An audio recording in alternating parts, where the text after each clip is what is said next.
आषाढ़ माह में आने वाले गुप्त नवरात्रा इस साल 6 जुलाई से शुरू हो गए हैं। 9 दिन चलने वाले ये गुप्त नवरात्रा जुलाई महीने की 15 तारीख तक रहने वाले हैं। इनमें भी 9 दिन माँ भगवती के 9 रूपों की अलग अलग तरह से आराधना की जाती है। धार्मिक मान्यताओं के हिसाब से आषाढ़ मास में आने वाली गुप्त नवरात्रि का भी उतना ही महत्व है जितना कि चैत्र और शारदीय मास की नवरात्रि का। ज्योतिषी तो 9 दिन चलने वाली इन गुप्त नवरात्रियों को गुप्त विधान भी कहते हैं।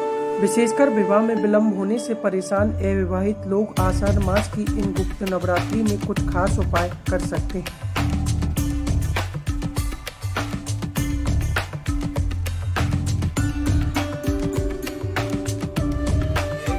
ये गुप्त नवरात्रि है, ये गुप्त विधान है। बड़े बड़े सिद्धजन, ऋषिजन, बड़े बड़े वैदिक जो ब्राह्मण हैं अनुष्ठान करने वाले, वो चैत्र की नवरात्राओं में है ना, उन नवरात्राओं में तो अनुष्ठान करते हैं, परंतु गुप्त नवरात्राओं में स्वयं अपना भजन करते हैं, अपना भजन पाठ। तो अपने आप में गुप्त नवरात्रा कोई छोटी नहीं है, ये भी उन नवरात्राओं की ही बलवान शक्तियों से भरपूर है, पर इसमें आराधना की जाए।